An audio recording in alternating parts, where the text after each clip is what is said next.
levantá-la por sobre sua cabeça, a Bíblia, a espada, e vão dizer comigo: eu sou o que a Bíblia diz que eu sou. Eu tenho o que a Bíblia diz que eu tenho. Eu posso o que a Bíblia diz que eu posso fazer.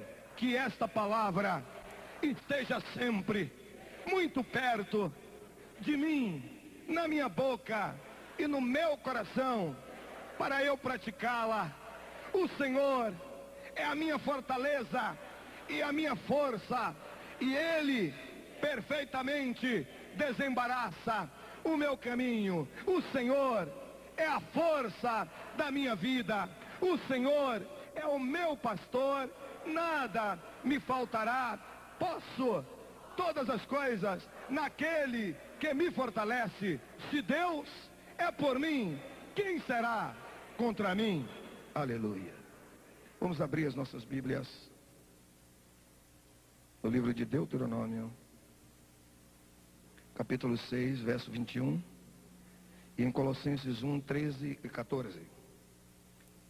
Deuteronômio 6, 21. Colossenses 1, 13 e 14. Deuteronômio, capítulo 6, verso 21. Colossenses 1, 13 e 14.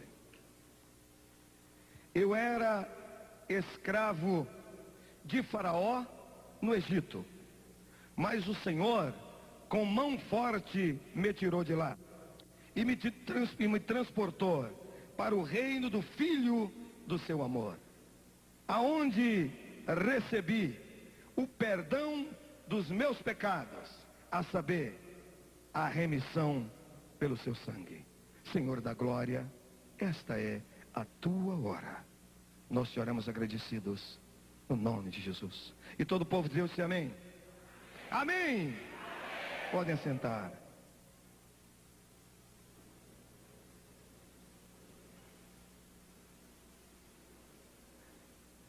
Eu era escravo do diabo.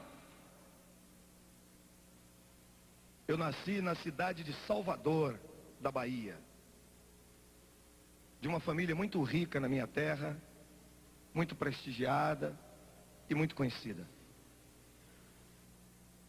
E quando eu era muito pequeno, de muito tenra idade, algo na casa em que nós morávamos me chamava muito a atenção.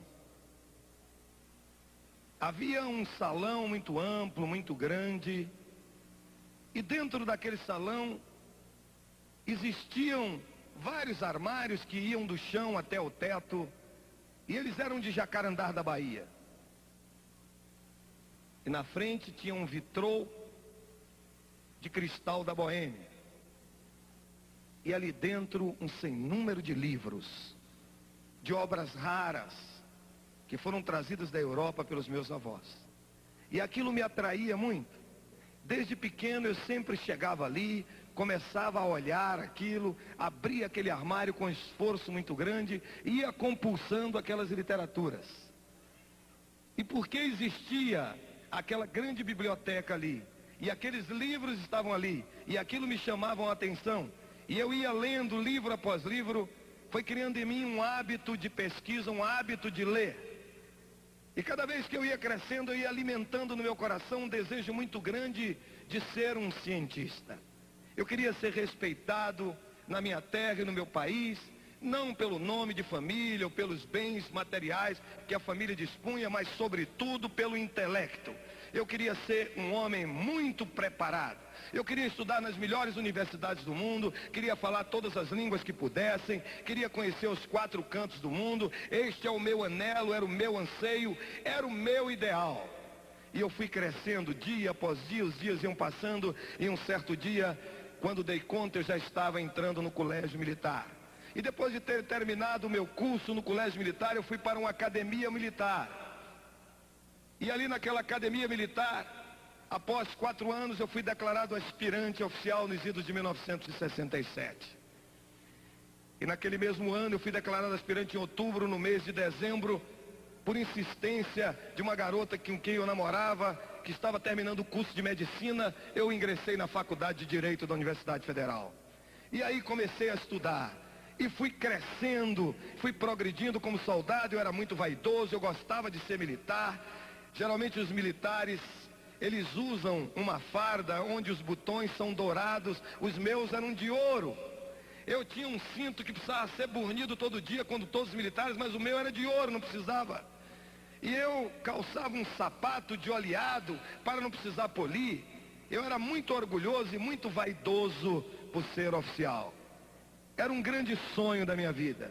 E os dias foram passando, e em 1973 eu fui promovido ao posto de capitão, e eu era um dos poucos capitães com 20 e poucos anos de idade, que ostentava no meu peito esquerdo 3 medalhas, uma passadeira completa, e uma delas era de feitos heróicos.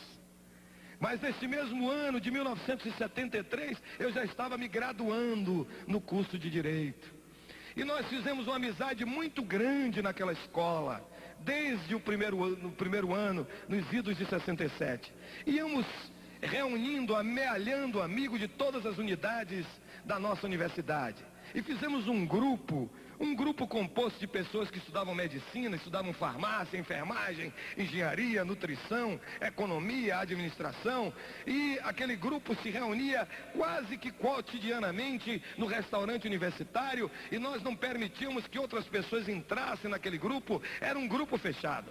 E nós discutíamos coisas que eram importantes para nós, principalmente aquilo que se dizia fenômenos extrasensoriais, estudávamos a mente humana, aquelas coisas todas, e aquilo ia causando no coração da gente um desejo de aprender mais a respeito dessas coisas.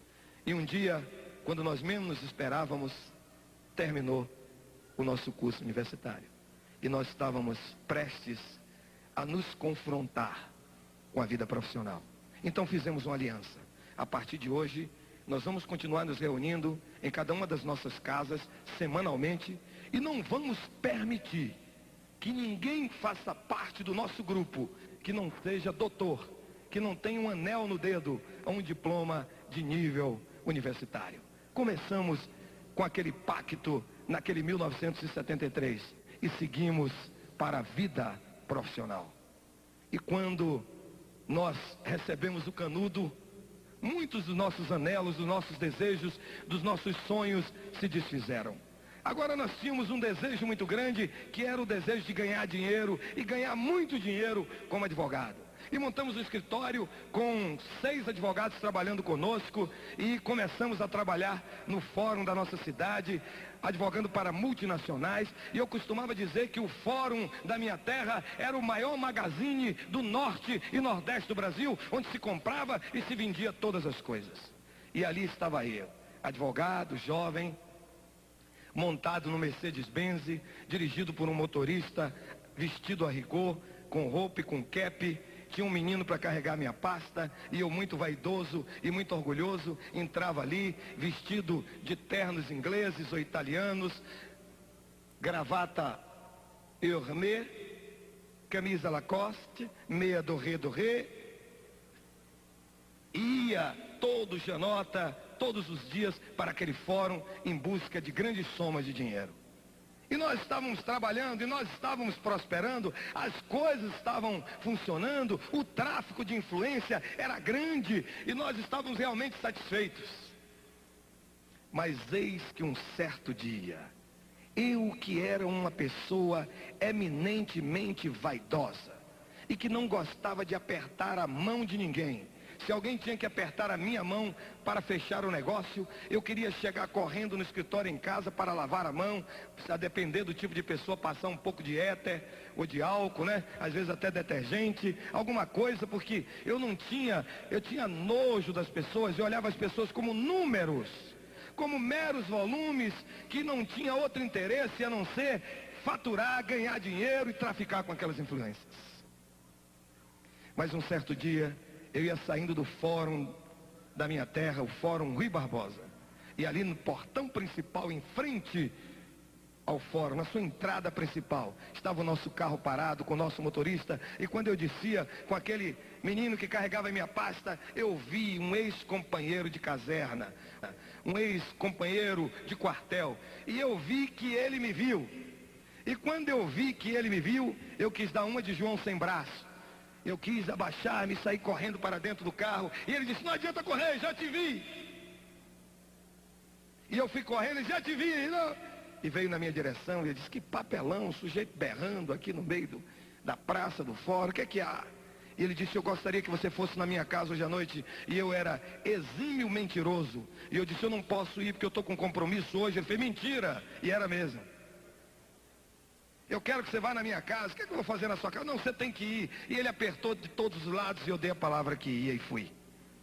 E naquela noite, ao chegar na sua casa, eu conheci a sua esposa, soube que ele já era major, e eu encontrei uma grande quantidade de pessoas naquela casa. E aquela senhora, que era sua esposa, estava sentada num divã, assim, no meio da casa, cercada por muitas pessoas, e era o alvo das atenções daquelas pessoas. Então, eu admiti por minha conta e risco próprios de que era o aniversário daquela senhora. E eu fiquei triste com aquele major, porque ele não tinha me falado que era aniversário daquela senhora, porque eu passaria numa loja, compraria uma joia muito cara e daria a ela na vista de todo mundo, para que ela dissesse: olha o que ele me deu. Eu era muito vaidoso. E eu não pude marcar aquele ponto de massagear o meu ego e a minha vaidade naquela noite. Mas em dado momento, aquela senhora levantou-se e foi para uma sala maior, e naquela sala existia uma mesa no centro dela, uma mesa muito grande, guarnecida por uma toalha de brocado branca. E aquela senhora sentou-se na cabeceira daquela mesa e chamou-me para sentar-me do seu lado direito, local de autoridade. E eu fiquei feliz: ó, como eu sou importante aqui, vou vir sempre aqui nessa casa.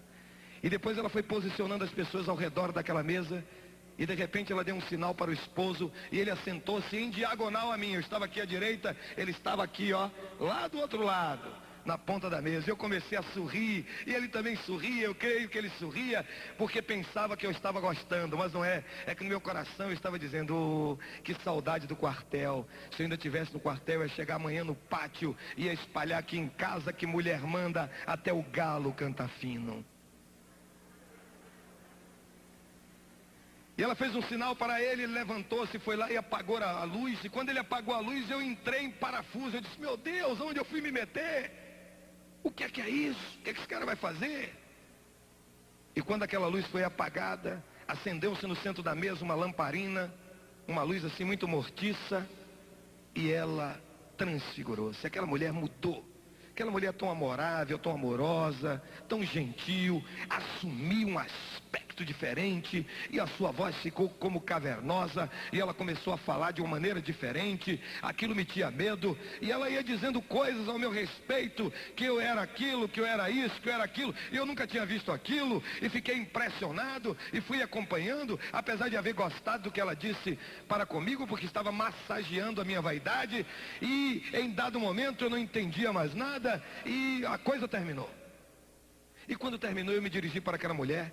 Ele disse: o que é que houve aqui? Eu quero saber o que é que está havendo. E ela olhou para mim e disse: eu não vou te dizer nada. Você vai tomar a caneta, vai anotar uma relação de livros que eu vou te dar, e você vai comprar esses livros e vai ler. Aí deu-se o que se chama na Bahia juntar a fome com a vontade de comer. Eu gostava de ler. E eu falei para o meu motorista, o Celestino, que era uma pessoa a quem eu gostava muito. O Celestino era um crioulo de mais ou menos quase 2 metros de altura, que eu tinha tirado ele da penitenciária. Ele faria qualquer negócio que eu mandasse. Era um sujeito preparado, o Celestino. E eu disse: Celestino, você vai nessa livraria e traz esses livros. E ele trouxe aqueles volumes de livros para mim, e eu fui lê-los de um fôlego só, noite adentro, e fiquei apaixonado pela vida daquele sujeito chamado Denizar Hippolyte Léon Riveio.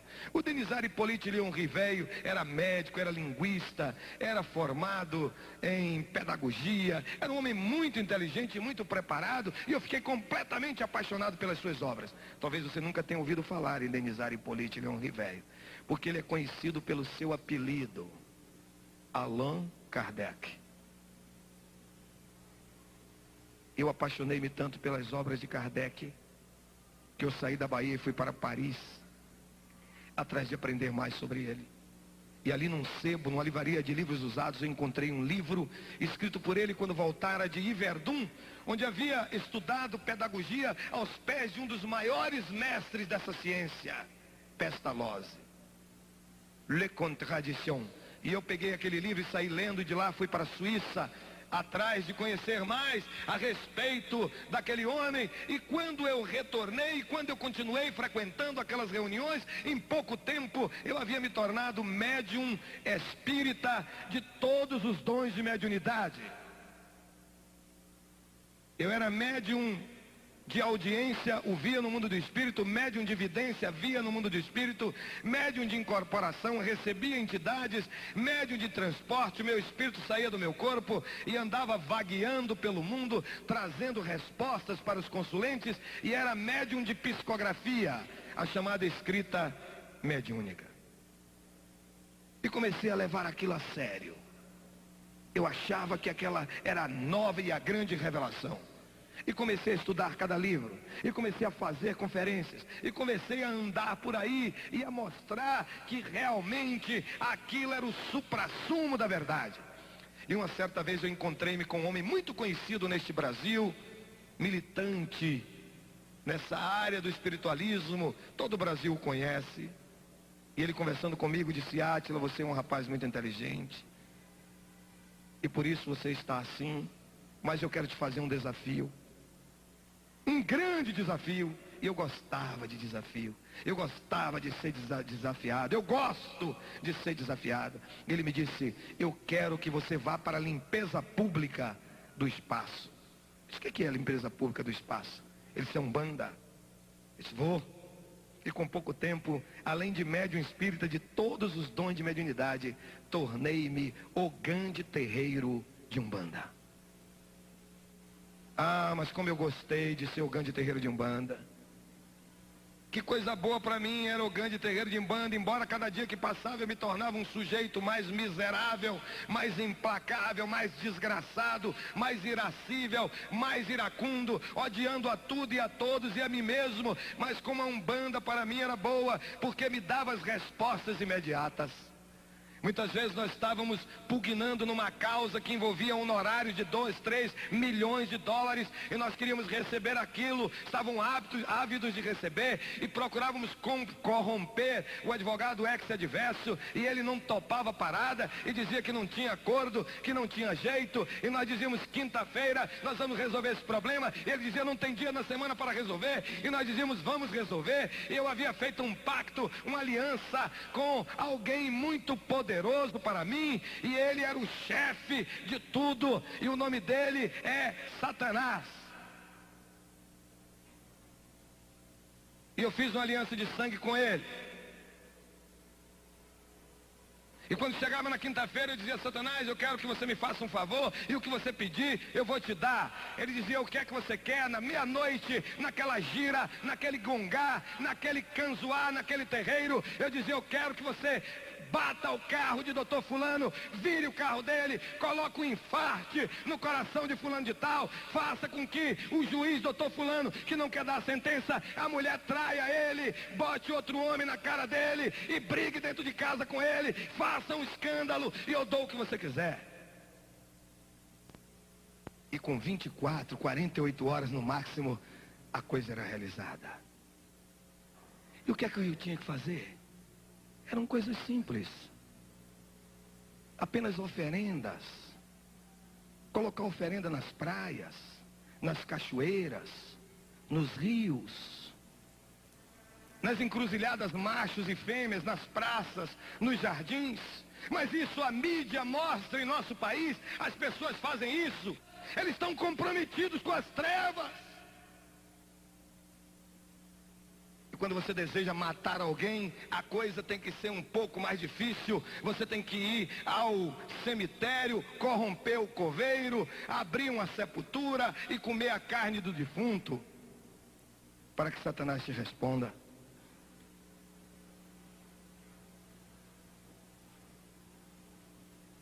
E as coisas iam andando, e nós íamos ganhando muito dinheiro.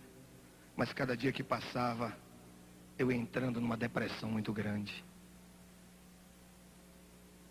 Uma depressão muito grande. E talvez você não saiba, mas todos aqueles que servem ao diabo a nível sacerdotal são obrigados a serem homens. Todos chamados pais de chiqueiro, que o povo chama de pai de santo, são homossexuais. Tanto eles quanto as mães de santo.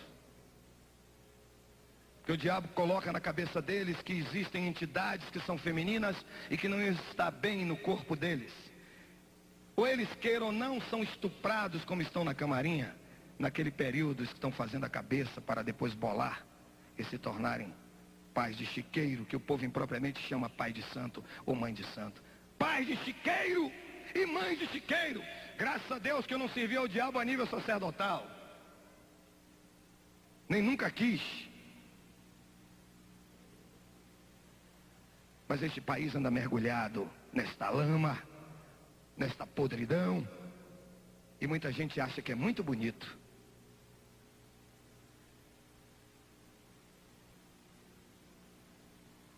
E cada dia que passava, eu entrava numa espiral.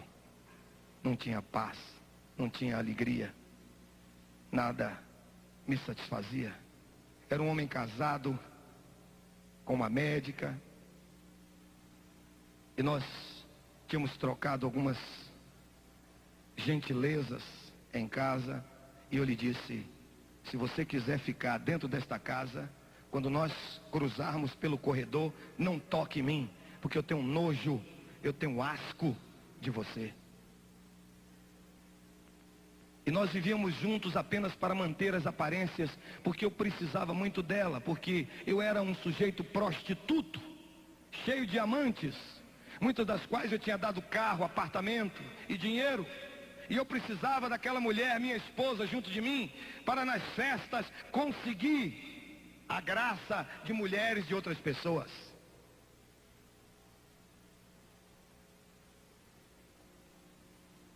E em determinada altura da minha vida, a sede e a fome de preencher o vazio que se encontrava no mais recôndito do meu ser era tão grande, que eu era médium espírita de todos os dons de mediunidade, ogã de terreiro de Umbanda, eu era do Seixonoê, eu era do Hare Krishna, eu era da meditação transcendental, eu era messiânico, era da ciência cristã, era mestre de maçonaria, era mestre Rosa Cruz, era yogi, era zen budista, era alquimista, era meditador transcendental, era ocultista, era da New Age.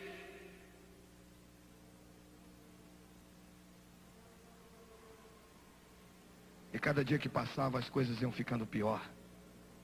Não tinha paz, não tinha alegria, não tinha satisfação, não tinha contentamento.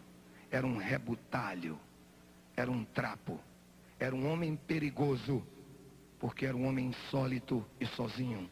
E homens sozinhos tendem a suicidar-se.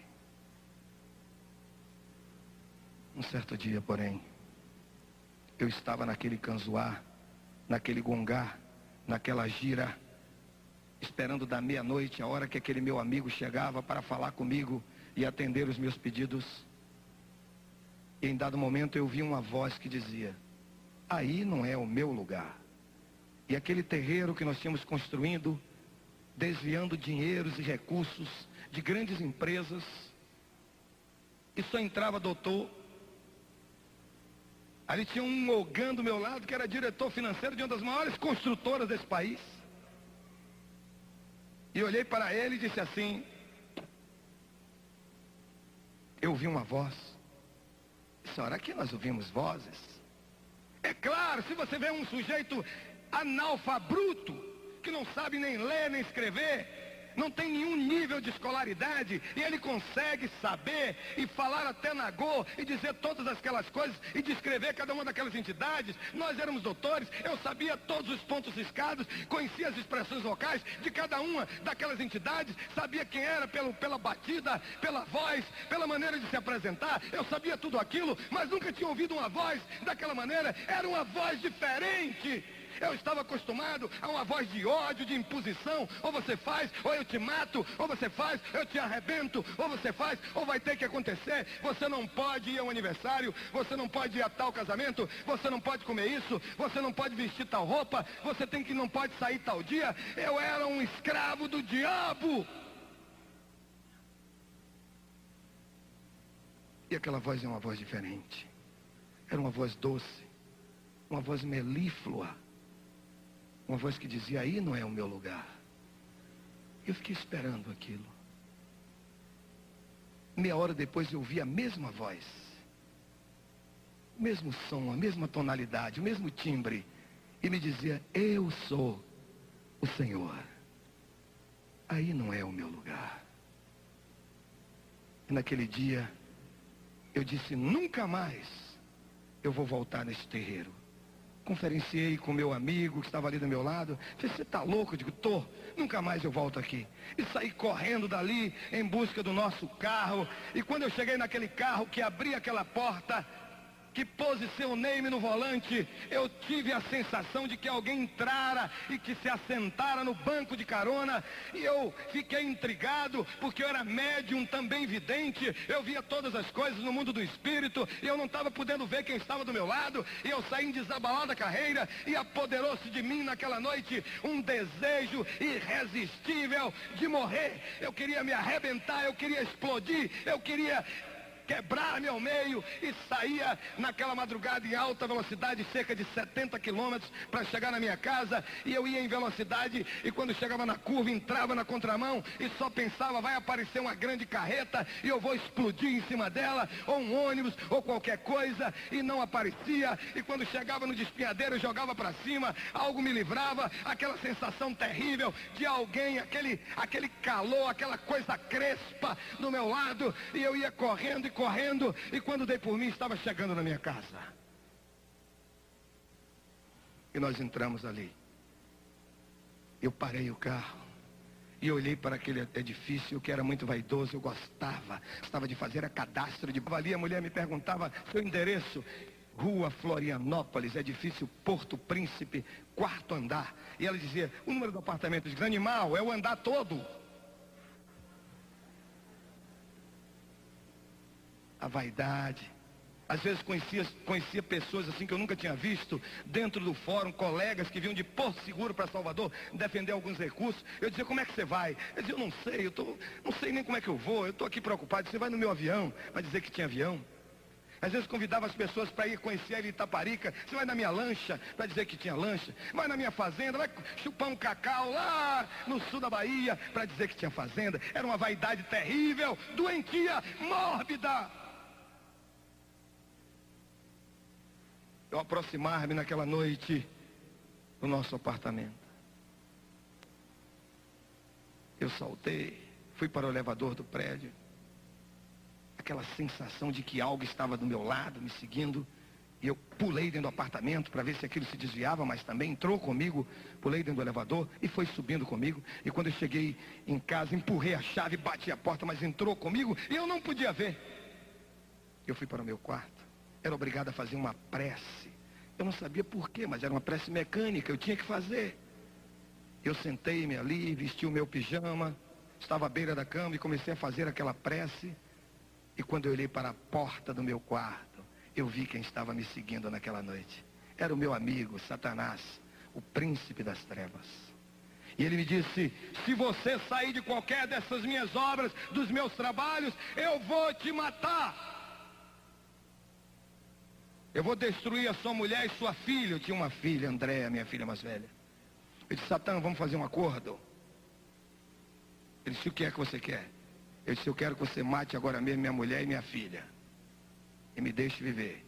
Eu estava preparado para matar, mas não estava preparado para viver. Eu andava armado com a pistola Colt .45 dentro de uma bolsa que eu andava a tiracolo em todos os lugares, eu dentro da minha pasta, com 2 carregadores tipo cofre, carregados. Mas eu não estava preparado para morrer. E naquele momento que ele me disse que ia me matar, eu entrei em parafuso.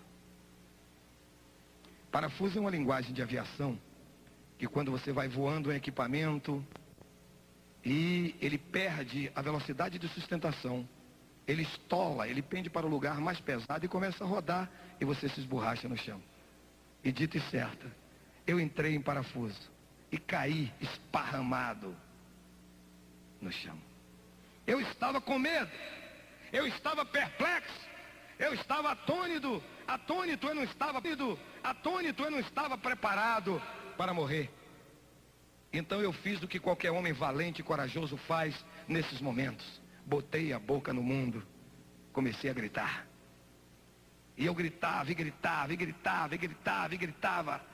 E quando eu estava no auge daqueles berros, eu senti que uma mão pousava no meu ombro por trás de mim e me dizia: diga Jesus. Imagine. Onde é que você já viu algum espírita do alto espiritismo, do chamado espiritismo científico, chamar o nome de Jesus? Eu sabia que Jesus era um médium, um homem de Nazaré, um médium que recebeu por incorporação um Cristo planetário, e que algum dia, depois de muitas reencarnações, eu também seria um Cristo planetário, um avatar, um espírito angélico, porque eu ia gritar por Jesus, gritar por Deus. Eu sabia que Deus não existia. Todo o povo do alto espiritismo sabe que Deus não existe, que existe um conselho de espíritos angélicos que dirigem a orquestração universal. Por que eu ia chamar por Deus? E era difícil para mim chamar por Jesus. Judeu, filho de judeu, chamando o nome de Jesus. Eu sabia que Jesus não era o Hamashia, que Jesus não era o Siloé, ele não era o enviado. De que maneira eu podia chamá-lo? Mas eu estava com medo, eu estava perplexo. E quando uma pessoa está com medo, ela não raciocina. Se mandasse chamar José, eu chamaria José. Antônio, eu chamaria Antônio. Miguel, eu gritaria Miguel. Eu estava em pânico. E um homem com medo, ele sobe num pé de mandacaru. Eu não sei se consegue descer, mas sobe.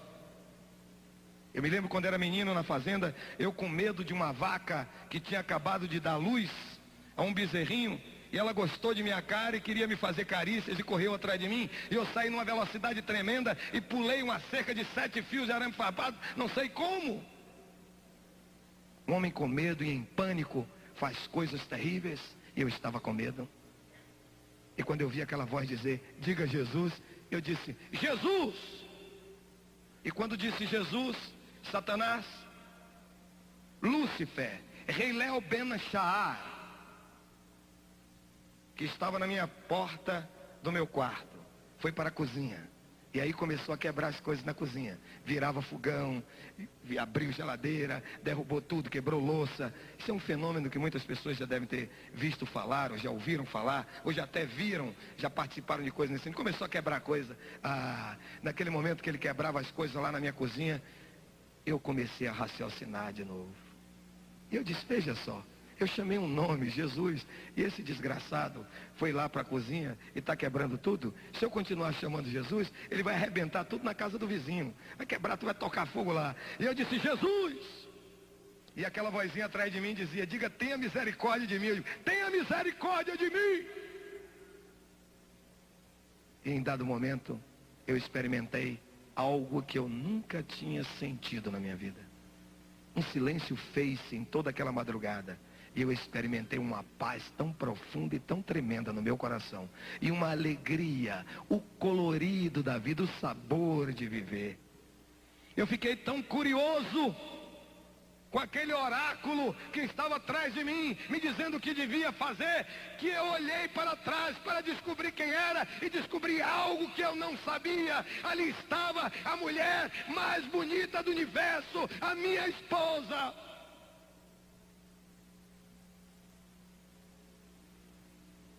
Aquela pequena mulher de 1,50 m de altura, tinha colocado o seu rosto no chão, a sua cara no pó, e disse, Deus, se você libertar o meu marido das garras de Satã, todas as quartas-feiras, nós vamos te fazer um culto até a morte.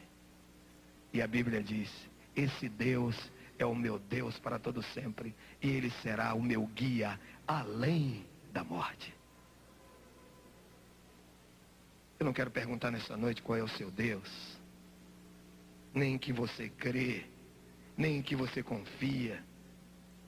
Talvez você esteja perdido como eu estava, no mundo das ilusões, atrás dessas vãs filosofias, pensando no poder da mente e pensando em todas as coisas, envolvido com muitas mulheres, envolvido com tantas coisas, e com drogas, e com tantas coisas, com cocaína, com cheirinho da loló, com maconha, com bebidas.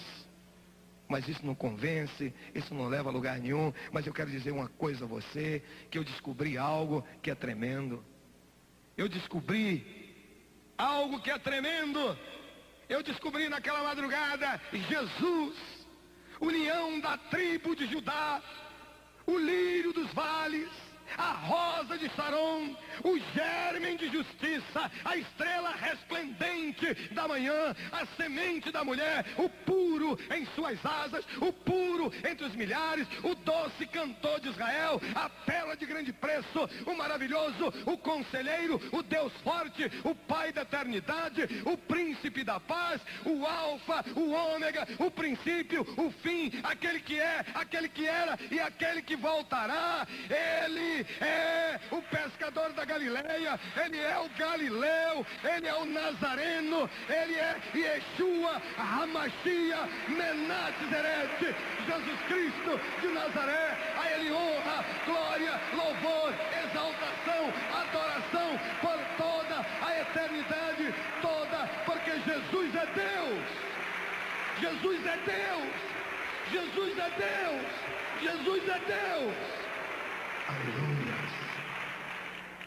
Eu não quero perguntar a você nesta noite qual é o Deus que você está servindo, qual é o caminho que você está trilhando.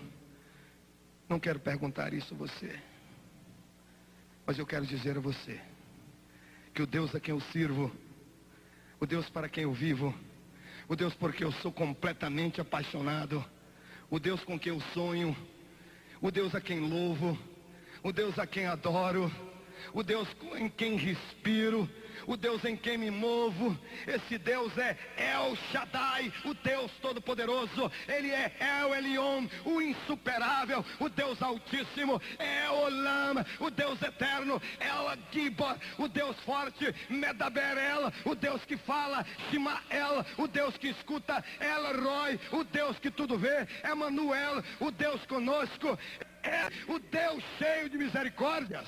Ele é Jeová Tsavaote, o Senhor dos exércitos, Jeová Jiré, o Senhor da prosperidade e da provisão, Jeová Nissi, o Senhor que é a nossa bandeira, Jeová Rafá, o Senhor que nos cura, nos sara, nos sana, Jeová Shalom, o Senhor que é a nossa paz, Jeová Rohi, o Senhor que é o meu pastor, Jeová Tzidkenu, o Senhor justiça nossa, Jeová Mikdaskin, o Senhor que se revela, Jeová Chamar, o Senhor que está presente, ele está mais perto de nós do que o ar que nós respiramos.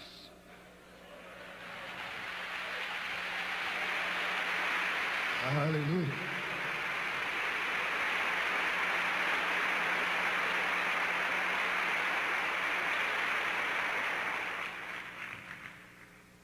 Ele é Jeová. Jeová em hebraico significa o autoexistente, que se revela aquele que faz as coisas acontecer. Ele é o Deus que vivifica os mortos, que chama à existência coisas que não existem. Ele é o único Deus verdadeiramente existente. A ele, ao Senhor, honra, glória, louvor, exaltação, adoração por toda a eternidade toda, porque só ele é digno de receber a honra, a glória, a força e o poder, ao Rei eterno, imortal, invisível, mas real. A ele ministramos o louvor. E nessa noite memorável, nessa noite gloriosa, porque ele está aqui, os seus anjos estão aqui, ele está no meio de nós. Esta é a tua noite. Esta é a tua noite. Você nunca mais será o mesmo. Eu dificilmente assisto televisão, não tenho um tempo, não gosto muito. Mas uma vez ao chegar à frente de uma televisão, eu vi uma propaganda de um cartão de crédito. Estava escrito assim: American Express, não saia de casa sem ele. É mentira! Jesus Express, não volte para casa sem ele. É Jesus, É Jesus. É Jesus.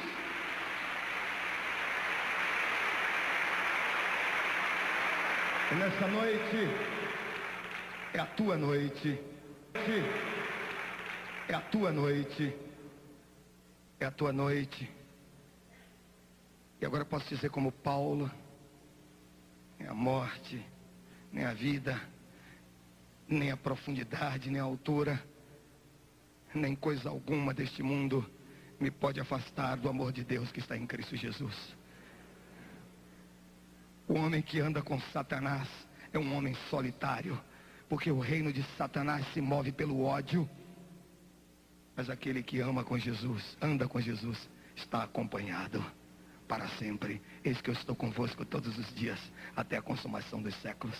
O homem que não tem Jesus é como um bêbado montado a cavalo, pende para frente e para trás, para um lado e para o outro, não tem norte, não tem segurança, não tem direção, não tem estabilidade, não tem nada. O homem que não tem Jesus é alguém cheio de vazio.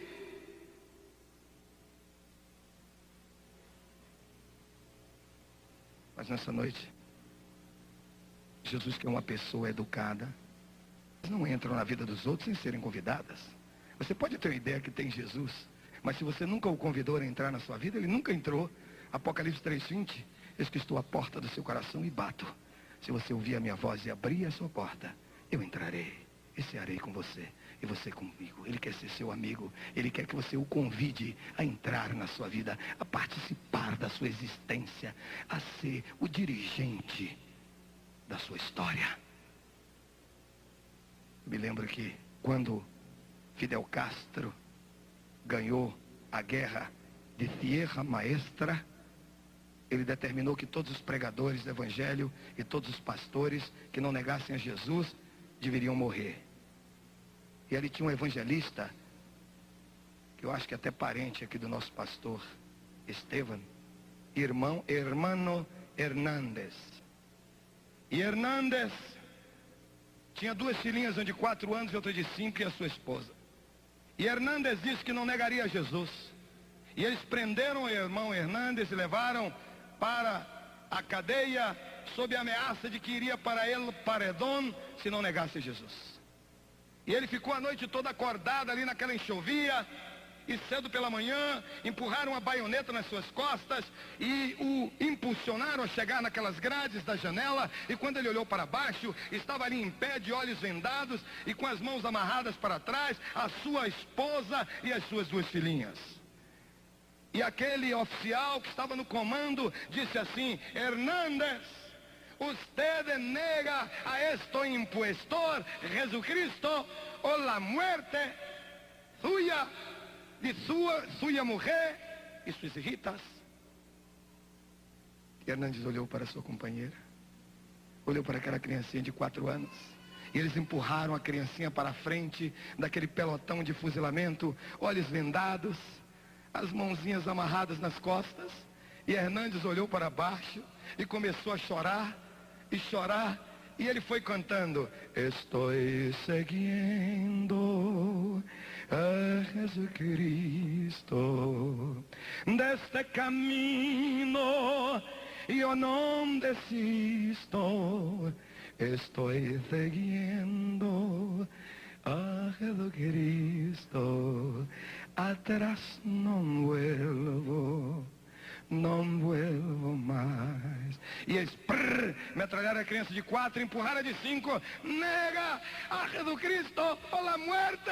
Estou seguindo a Jesucristo, deste caminho eu não desisto, estou seguindo a Jesucristo, atrás não vuelvo mais. Metralharam de 5, colocaram a esposa. Ele olhou para aquela esposa, aquela amada, aquela companheira, desde os seus tempos da juventude, e eles disseram: nega a este impostor, Jesucristo ou la muerte. E Hernández olhou para a esposa e disse: oh, oh não puedo, Jesús, perdóname, Senhor, oh não puedo. E ela, sem ver nada, mas ouvindo a voz de Hernández: no, Hernández, no le nega, Hernández, no le nega. Jesucristo es el Señor de nuestra victoria. Para frente, Hernández, nosotros estaremos con ellos ahorita mismo. No lo negue. Estoy seguindo a Jesus Cristo deste caminho. Toda a igreja.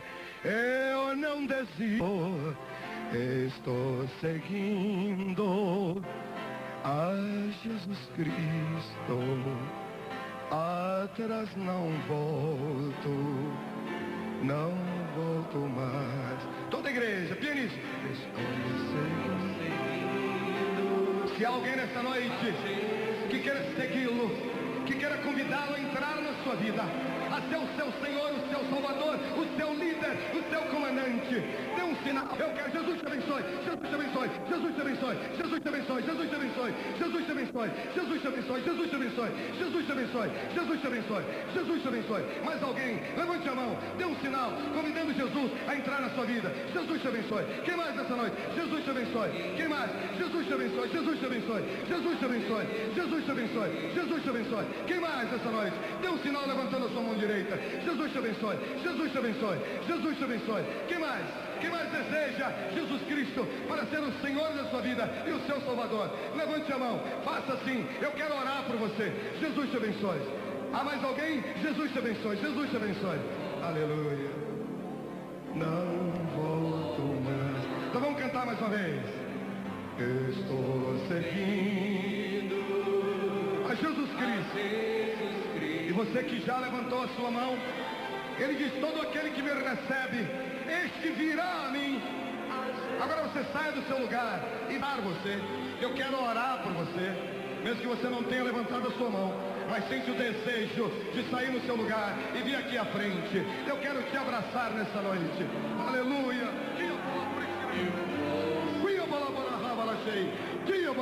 Venha rápido, venha rápido. É Jesus, é Jesus.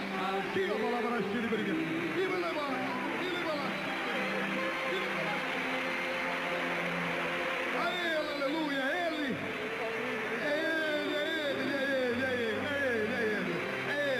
É Jesus, é Jesus, é Jesus, é Jesus.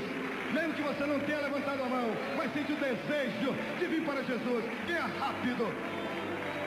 Fica aqui, eu quero orar por você. Fique aqui. Venha para Jesus. Venha, eu quero abraçá-lo. Quero orar por você. Jesus te abençoe. Jesus, pode vir mesmo que não tenha levantado a mão. Este é o momento. A igreja está orando em línguas. Nós estamos saqueando os infernos e povoando os céus. Aleluia. Venha para Jesus. Como você estiver, se estiver drogado, homossexualizado, estiver perdido, desesperado, venha. Jesus é a fonte inesgotável de felicidade. Jesus é Deus. Ele é Deus. Aleluia. Venha como está, neste momento, é um momento de vitória. Eu não vou insistir no apelo, porque Jesus não é mercadoria